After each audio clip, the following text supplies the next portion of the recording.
بسم اللہ الرحمن الرحیم۔ بسم اللہ شریف پڑھنے کی برکت کا واقعہ۔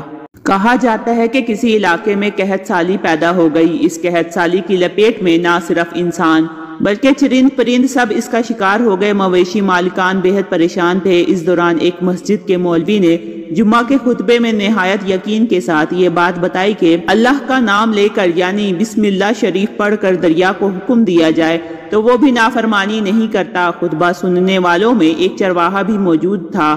مولوی کی یہ بات اس کے دل میں اتر گئی اور اس بات پر اس کا یقین کامل ہو گیا۔ اس نے واپس آ کر اپنی بکریاں کھولی اور سیدھا دریا پر چلا گیا۔ اونچی آواز سے بسم اللہ الرحمن الرحیم پڑھا اور دریا کو کہا کہ وہ اپنی بکریاں چرانے کے لیے دوسرے پاس جانا چاہتا ہے اور اسے کہا کہ مجھے اپنے اوپر سے گزرنے دے۔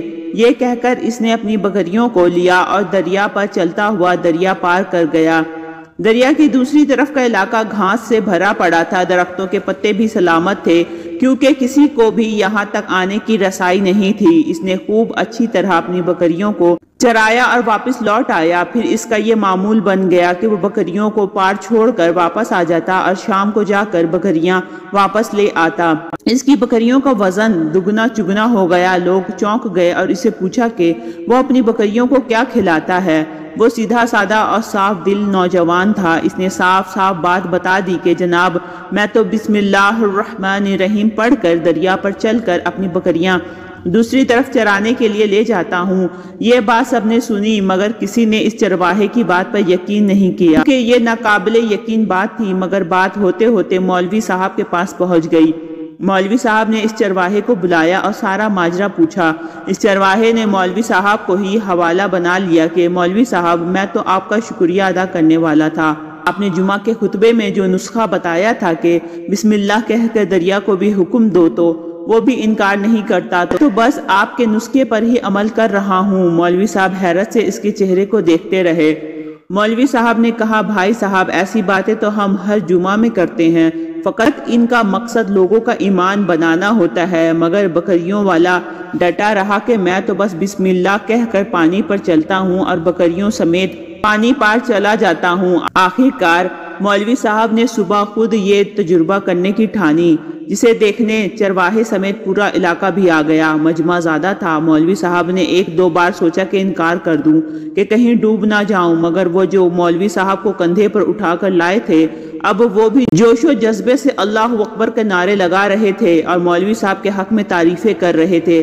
آخر کار مولوی صاحب نے اپنے ڈر کو دور کرنے کے لیے ایک رسہ منگوایا۔ پہلے اسے ایک درخت کے ساتھ باندھا، پھر اپنی کمر کے ساتھ باندھا، پھر ڈرتے ڈرتے ڈھیلا ڈھالا بسم اللہ پڑھا اور دریا پر چلنا شروع ہو گئے، مگر پہلا پاؤں ہی رکھا تھا کہ پانی میں گر گئے۔ مولوی صاحب ڈبکیاں کھانے لگے اور پانی کے بہاؤ میں بہنا شروع ہو گئے۔ لوگوں نے کھینچ کھینچ کر باہر نکالا۔ مولوی صاحب کی اس حرکت نے چرواہے کو پریشان کر دیا کہ مولوی صاحب کی بسم اللہ کو یہ کیا ہو گیا ہے، کیونکہ اس کا یہ روز کا معمول تھا۔ اس کے اپنے یقین میں کوئی فرق نہ آیا۔ اس نے بسم اللہ کہہ کر بکریوں کو پانی کی طرف اشارہ کیا اور خود ان کے پیچھے چلتا ہوا پار چھوڑ کر واپس بھی آ گیا۔ لوگ اسے ولی اللہ سمجھ رہے تھے اور اس کے حق میں نعرے لگا رہے تھے، مگر وہ سب سے بے نیاز سیدھا سادہ انسان تھا۔ وہ مولوی صاحب کے پاس پہنچا اور کہا مولوی صاحب میں آپ کی بسم اللہ کی تعریف سے کافی پریشان تھا، مگر پانی پر چلتے ہوئے مجھے آپ کی بسم اللہ کی بیماری کا پتہ چل گیا۔ اس چرواہے نے درخت سے بندھی رسی کی طرف اشارہ کیا اور کہا کہ مولوی صاحب یہ ہے آپ کی بسم اللہ کی بیماری۔ آپ کی بسم اللہ کی برکت کو یہ رسہ کھا گیا۔ آپ کو اللہ اور بسم اللہ سے زیادہ اس رسے پر بھروسہ تھا، لہٰذا اللہ نے بھی آپ کو رسی کے حوالے کر دیا۔